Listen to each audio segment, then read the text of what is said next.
Da palavra do Senhor.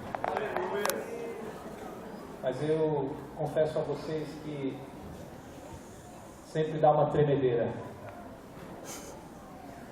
E o pastor Levi me convocou para pregar e eu fui à minha casa e fiz o que Jesus nos ensinou. Entrei no meu quarto, dobrei os joelhos e perguntei: Senhor, o que o Senhor quer dizer à sua igreja essa noite? Porque é isso que nós temos que fazer. Nós que, pela misericórdia dele, fazemos uso das Escrituras, nós temos que perguntar o que ele quer dizer, o que ele quer falar. E essa é a primeira boa notícia que eu tenho para você essa noite. Deus me deu uma palavra. Deus me deu uma palavra. E eu quero transmiti-la ao coração dos irmãos. Nós vamos meditar em dois textos. Eu queria que você, por gentileza, já abrisse a sua Bíblia, o livro de Atos dos Apóstolos, no capítulo 18. Eu quero falar da mensagem da cruz. Aleluia.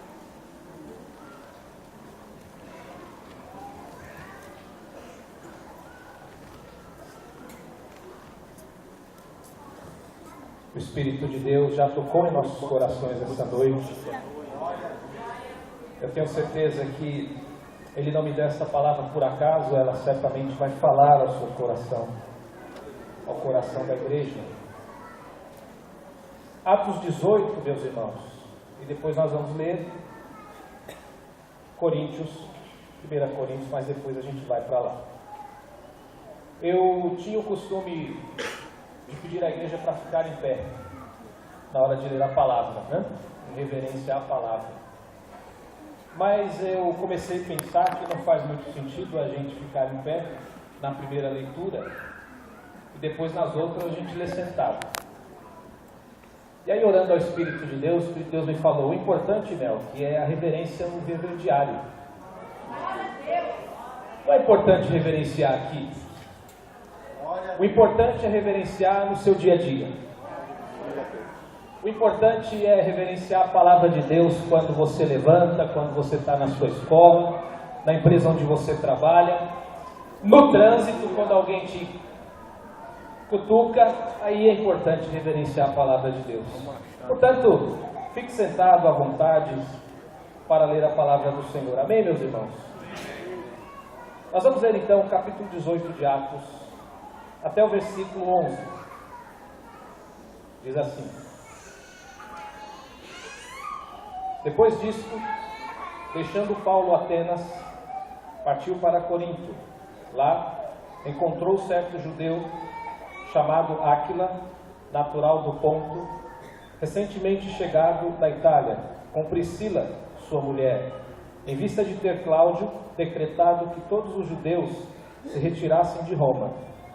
Paulo aproximou-se deles e, posto que eram do mesmo ofício, ou seja, realizavam o mesmo trabalho, passou a morar com eles. E ali Paulo ficou trabalhando, pois a profissão deles era fazer tendas. Versículo 4.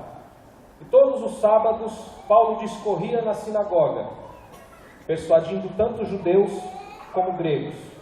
Diga: Paulo pregava todos os dias. Paulo pregava todos os dias na sinagoga. Na sinagoga. Tanto para judeus, quanto para gregos, ou não judeus. Versículo 5. Quando Silas e Timóteo desceram da Macedônia, Paulo se entregou totalmente à palavra, testemunhando aos judeus que o Cristo é Jesus.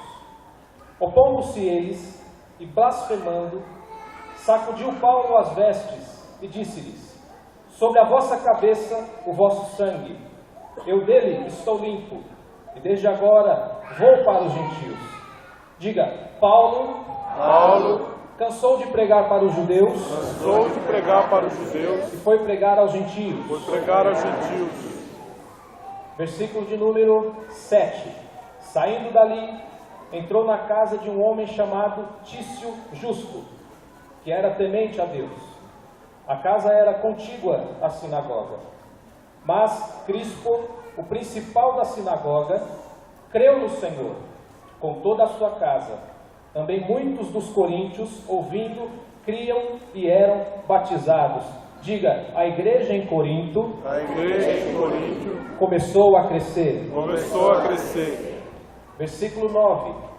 Teve Paulo durante a noite uma visão em que o Senhor lhe disse: não temas, Paulo, muito pelo contrário, fala e não te cales, porquanto eu sou contigo, e ninguém ousará fazer-te mal, pois tenho muito povo nesta cidade.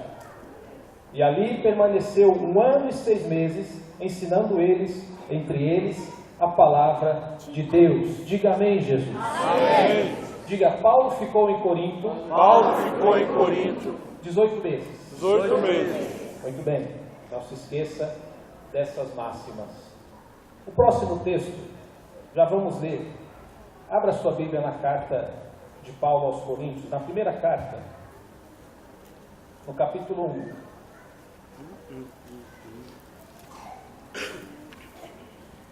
Quem quer os gentios? Quem quer os gentios? Primeira de Paulo aos Coríntios,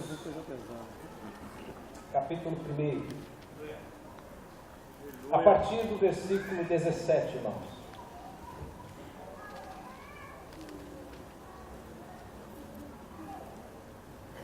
Diz assim, todos encontraram? Amém.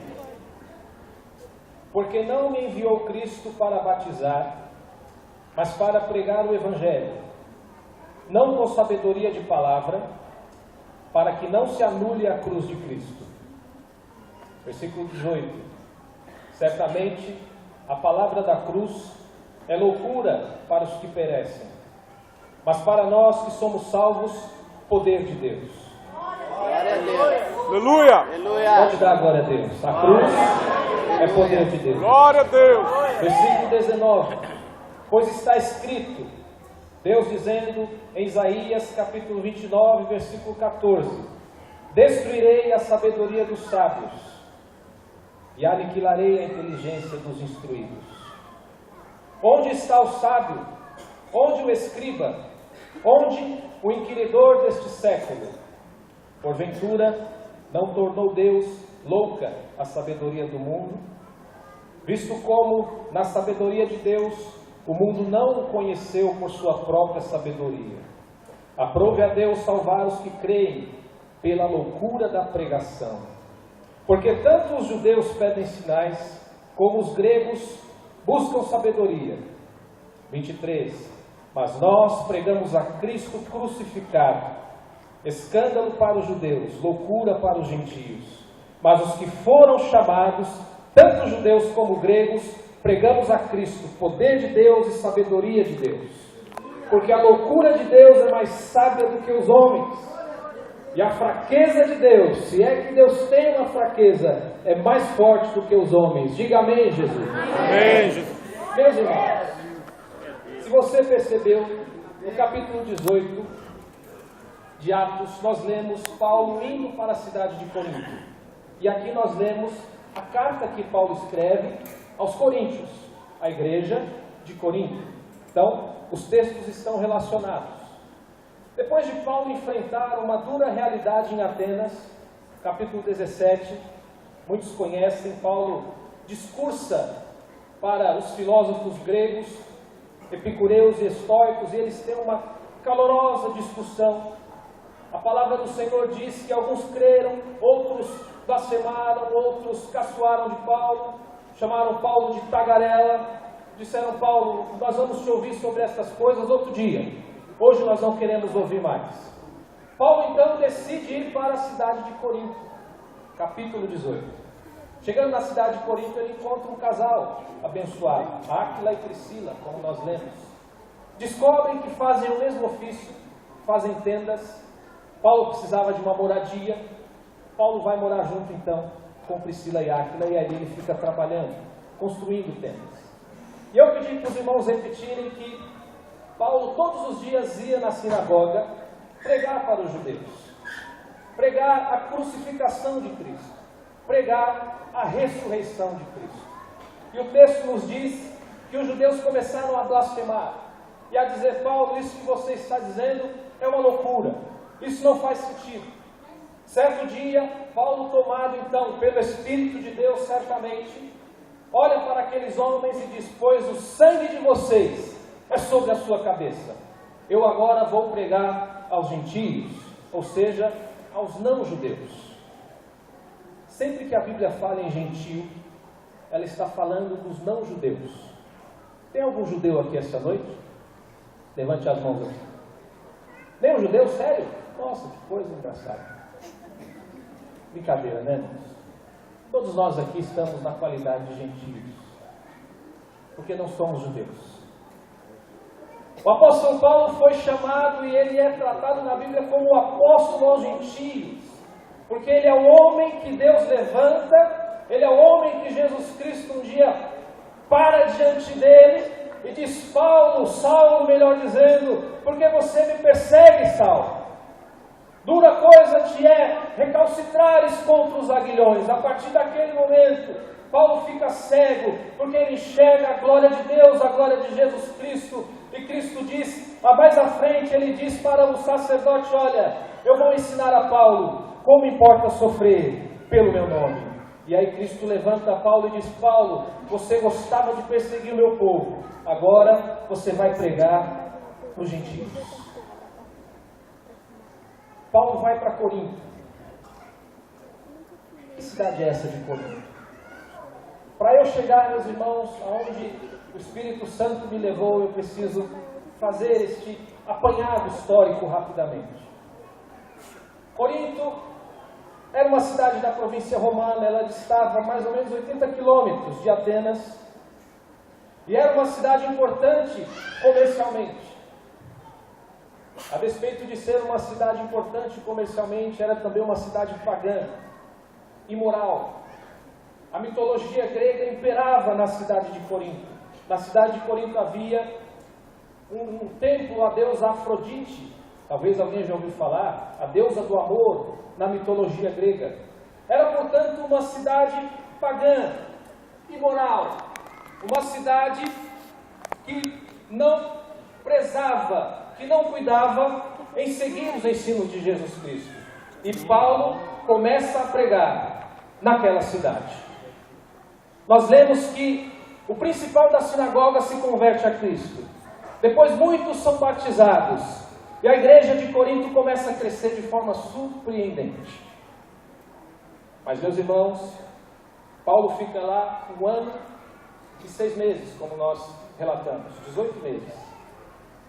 Quando Paulo vai embora, porque Paulo exerceu uma série de missões, vocês sabem disso, a igreja começa a ter problemas. A igreja de Corinto começa a ter problemas. E é exatamente por causa desses problemas que Paulo vai escrever essas cartas. É por isso que existe a primeira carta de Coríntios, a segunda carta de Coríntios. Paulo está mandando correspondência para uma igreja problemática. Uma igreja que está passando, queridos, por dificuldades várias.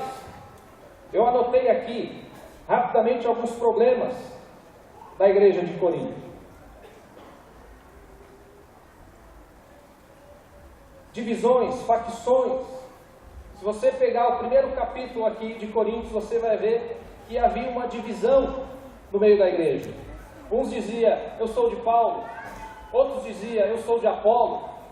Outros diziam, eu sou de Pedro. Outros diziam, eu sou de Cristo. E aí Paulo dizia, por acaso está Cristo dividido entre vocês? Acaso foi Paulo que morreu por vocês na cruz? Acaso foi Apolo que foi lá ser cravado? Paulo encosta os coríntios na parede e diz, a igreja do Senhor deve viver em unidade. É estranho, meus irmãos, mas é uma dura realidade. A igreja, quando se vê sem o apóstolo Paulo, ela se perde.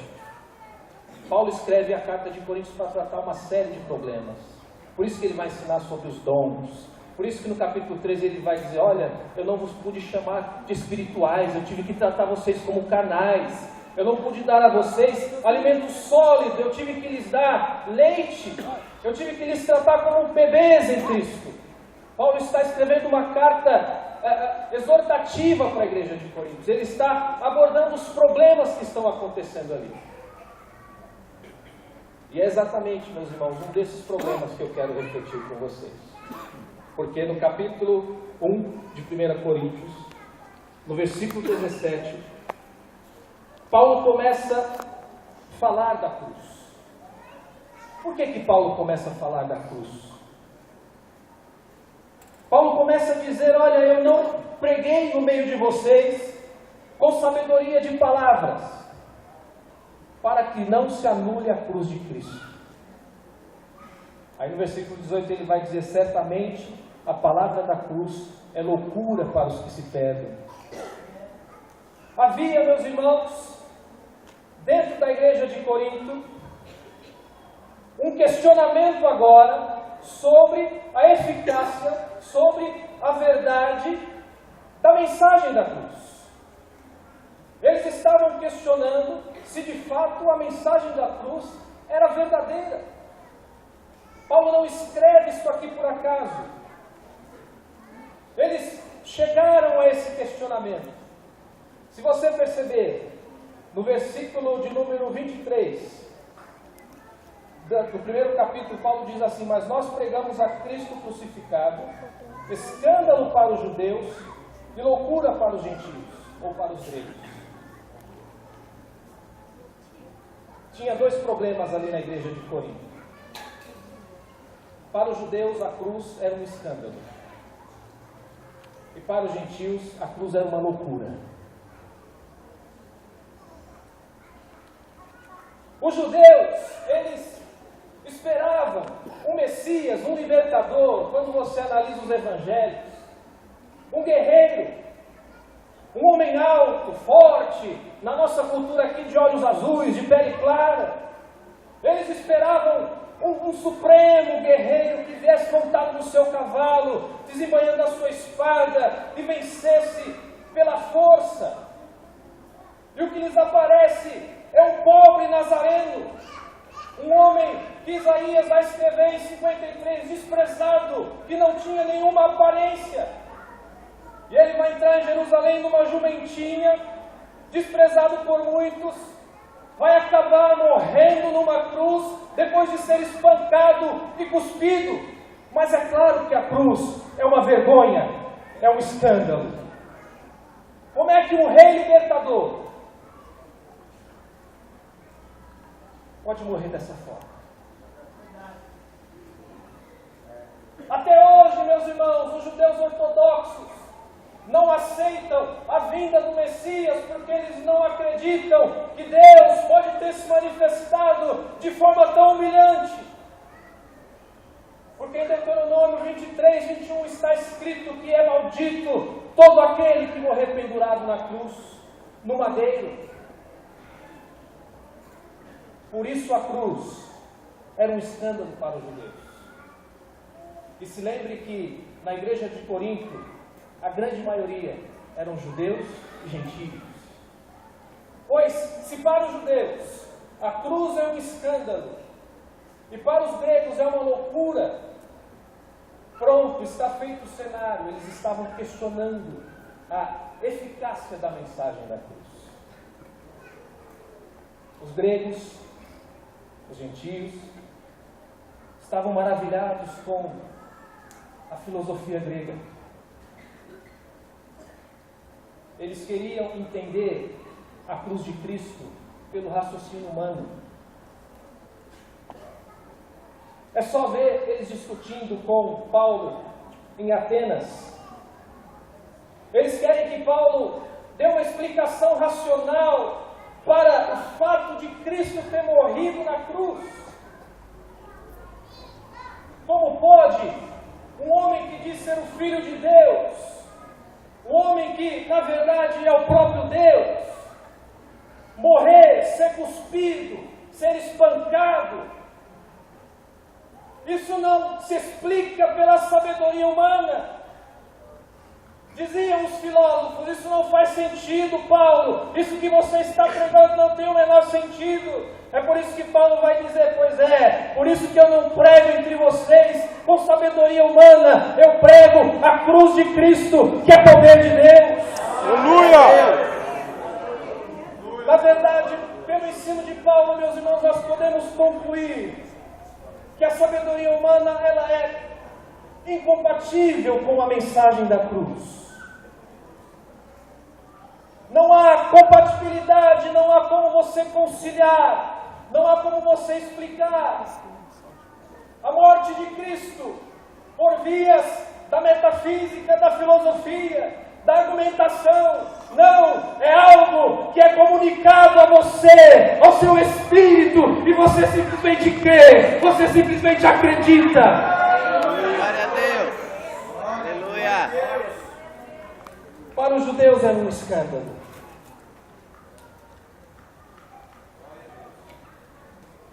Para os gregos era loucura. Paulo diz no versículo 22, escândalo para os judeus, loucura para os gentios. Imagina uma igreja, senhores, imagina uma igreja, senhoras, que não acredita mais na mensagem da cruz.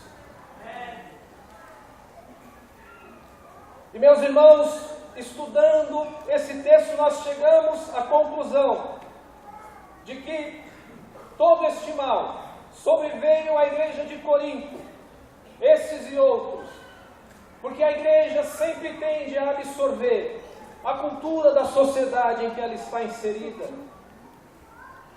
A igreja é um organismo vivo de pessoas, ela pensa, ela se move, ela trabalha. A igreja não é um organismo morto, portanto, por ser viva, ela se transforma, ela sofre as mutações do tempo, ela sofre as influências da sociedade, ela sofre as influências da sua cultura, e era exatamente isso que estava acontecendo com a igreja de Corinto. A igreja estava dentro do parque do diabo, de Satanás, onde imperava um paganismo terrível, uma adoração à mitologia grega. Havia os templos para orgias de todos os tipos que você possa imaginar, e toda essa parafernália diabólica começa a invadir a igreja de Corinto e roubar dela verdades sublimes do Evangelho. A igreja sempre absorve a cultura em que ela está inserida. É por isso que no Brasil existe tanto escândalo.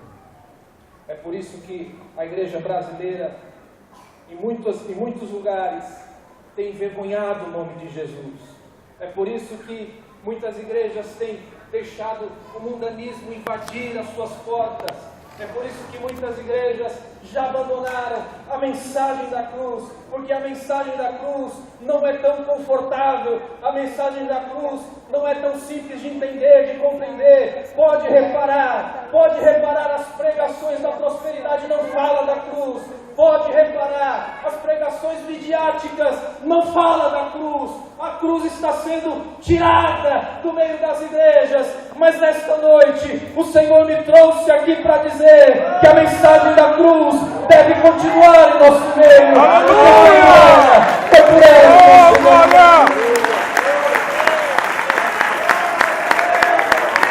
é a mensagem da cruz. Glória a Deus.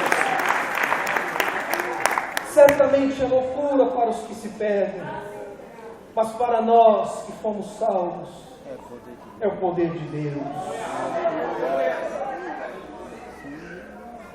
Meus irmãos,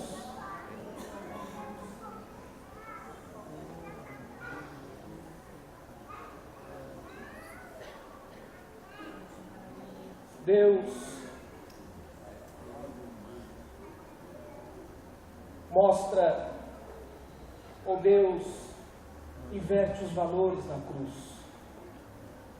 Deus se mostra numa face de fraqueza,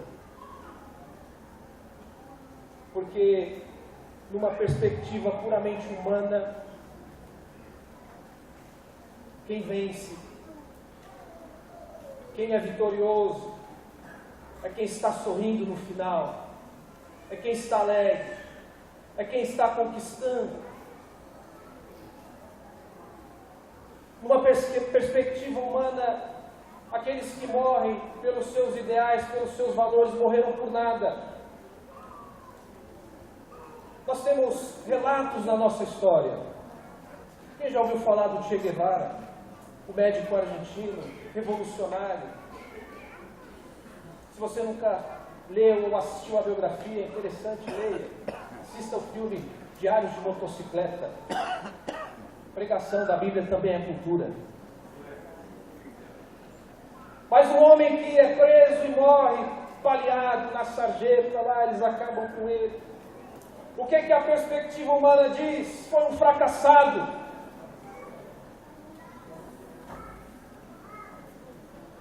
É por isso que, para os sábios deste mundo, meus irmãos, a cruz é uma loucura. Porque, numa perspectiva humana, Cristo deveria descer da cruz e acabar com todo aquele povo que estava espancando ele. Acabar com todo mundo. Chamar os anjos. Numa perspectiva humana, para ele ser rei, para ele de fato ser considerado o Filho de Deus, ele deveria vencer, como nós acreditamos que é vencer. Mas Deus, na sua soberania e no seu poder, ele inverte os valores da cruz. Aparente fraqueza, mas por trás dessa fraqueza estava uma das maiores vitórias para a humanidade. Aleluia! Um aparente fim, uma aparente derrota. Está acabado, Cristo está morto, e de forma humilhante. Mas na verdade, ali estava demonstrado o maior amor de Deus pelos eleitos, por aquele que ele escolheu. Glória a Deus! A palavra do Senhor vai nos ensinar esses paradoxos. Paulo vai dizer assim: olha, quando eu penso que eu estou forte, eu estou fraco. E quando eu penso que eu estou fraquinho, aí é que eu estou forte. Sabe por quê? Porque quando eu estou fraco, eu me dependo dele, eu me lanço nele, eu deito no colo dele, eu digo: me ajuda, me ajuda. Glória a Deus!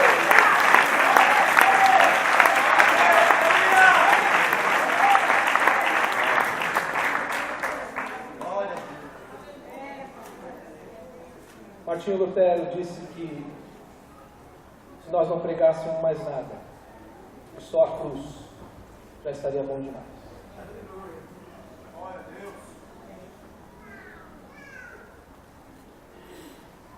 Dostoiévski, um filósofo, disse o seguinte: se alguém chegar em mim e disser que a cruz é falsa, é mentira, eu direi: então vai embora a verdade, porque eu morro com a cruz.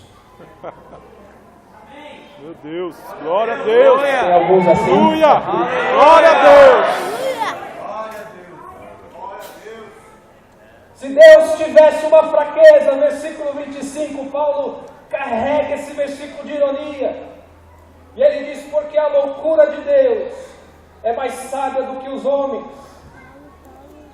e a fraqueza de Deus é mais forte do que os homens. Pois se Deus tivesse uma fraqueza, ela ainda seria mais forte do que os homens. É por isso, meus irmãos, que a sabedoria humana deve ficar do lado de fora. Ao chegar na porta da igreja, ficam os títulos para lá.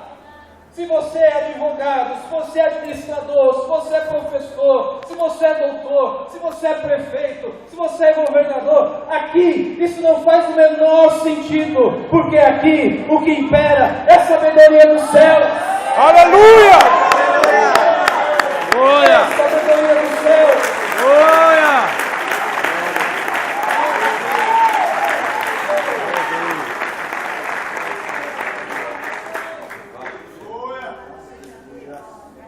Visto como na sabedoria de Deus, versículo 21, o mundo não o conheceu por sua própria sabedoria, aprove a Deus salvar os que creem pela loucura da pregação. Os homens estavam tentando aqui explicar a mensagem da cruz. a partir de uma perspectiva humana. Ah, meus irmãos, quantos homens hoje não pregam mais a cruz, estão preocupados em massagear o ego dos telespectadores, dos ouvintes. Porque pregar a cruz é pregar a renúncia, é pregar a negação do eu. Pregar a cruz é colocar de lado toda a nossa vã intelectualidade, sabedoria, e se lançar em Deus para que Ele nos explique tudo. Pregar a cruz não faz grandes ofertas, Raimundo. Eu louvo a Deus pela direção que Deus tem dado ao pastor Levi nesta igreja. Sem nenhuma demagogia. Deus me livre disso. Deus me livre disso. Mas, graças a Deus, o Senhor tem preservado esta igreja. Glória a Deus. Aleluia. E o Senhor tem preservado esta igreja porque existe uma história nesta igreja. Aleluia. Glória a Deus. Esta igreja não nasceu ontem. Não nasceu de homens brigados, querendo um abandonar o outro para abrir a igreja do lado, do boteco. Uma igreja lá da rua, outra lá da rua. Não. Essa igreja aqui nasceu no coração de Deus. Oh, glória! Aleluia! E Deus respeita, meus irmãos, as gerações que vieram antes de nós, que plantaram. Deus tem um propósito eterno com você, com seu filho, com o filho do seu filho e com as gerações que adoraram o seu nome. Deus tem um propósito. Mas graças a Deus aqui, a nossa preocupação não tem sido massagear o ego de ninguém, mas massagear alguém que é digno. Glória a Deus. De toda honra, de toda glória, de todo louvor. A Ele seja a honra, glória e louvor.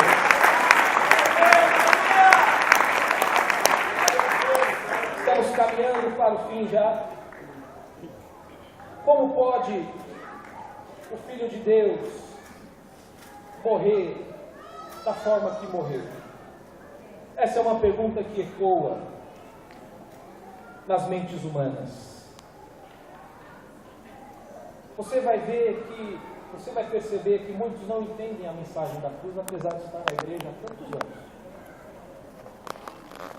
Alguns dizem assim, e eu já ouvi, mas ele morreu por mim, por quê? Eu não pedi, o que eu fiz?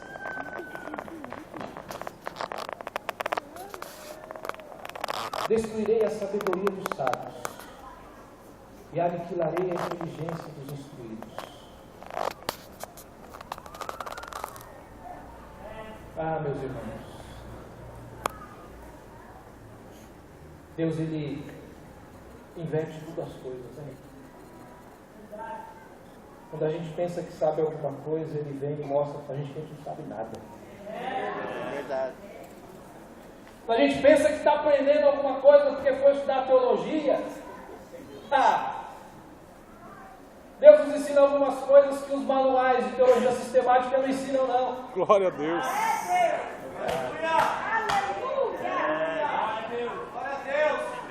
Porque a sabedoria de Deus, ela se sobrepõe a toda a nossa perspicácia humana. Por isso, meu irmão, busque sabedoria sim, mas olha, saiba que a mensagem da cruz é por fé. Não tem como explicar. A gente simplesmente crê e acabou. E hoje é uma noite propícia para falar de cruz, porque nós estamos ceando com Ele mais uma vez. Glória a Deus.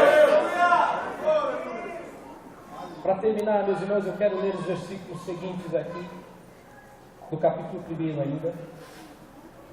a partir do versículo 26, que é uma consequência desse texto. 1 Coríntios, capítulo 1, a partir do versículo 26, diz assim: Irmãos, reparai, pois, na vossa vocação, visto que não foram chamados muitos sábios, segundo a carne, nem muitos poderosos, nem muitos de nobre nascimento. Pelo contrário, Deus escolheu as coisas loucas do mundo para envergonhar os sábios. E escolheu as coisas fracas do mundo para envergonhar as fortes. E Deus escolheu as coisas humildes do mundo e as desprezadas e aquelas que não são, para reduzir a nada as que são, a fim de que ninguém se vanglorie na presença de Deus. Mas vós sois dele, em Cristo Jesus, o qual se nos tornou da parte de Deus sabedoria, e justiça, e santificação e redenção, para que, como está escrito, aquele que se gloria, glorie-se no Senhor.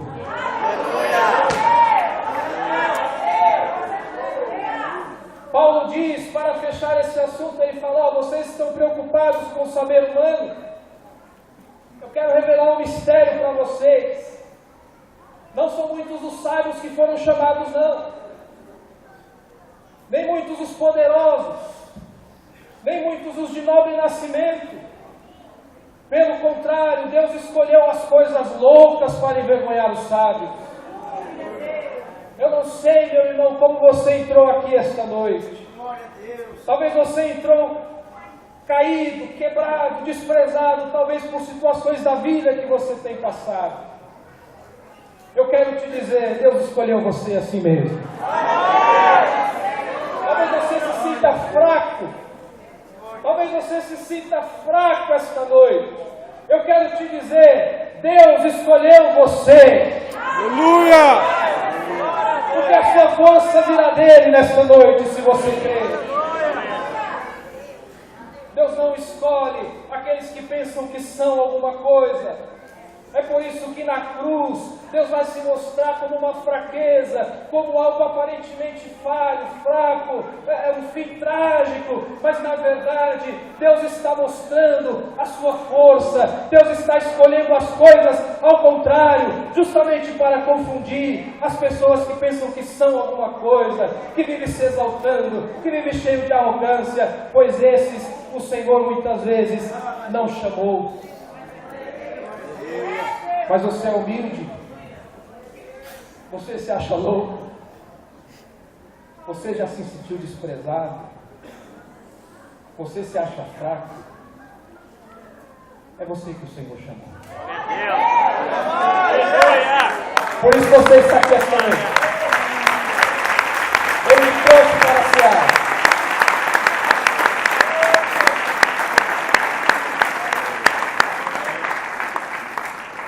Ele te trouxe essa noite para cear com Ele e para te dizer: não se esqueça da mensagem da cruz. Nós não precisamos de palavras mirabolantes, como o pastor Anderson diz. Nós não precisamos de homens que façam cair fogo do céu. Nós só precisamos da cruz. Saia daqui nesta noite pregando de novo esta palavra, se você tinha parado de falar.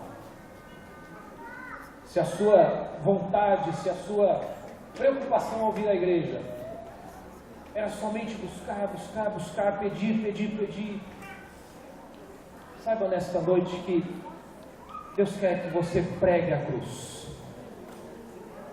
Nos coloquemos de pé, vamos fazer uma oração em nome de Jesus. Aleluia. Glória a Deus.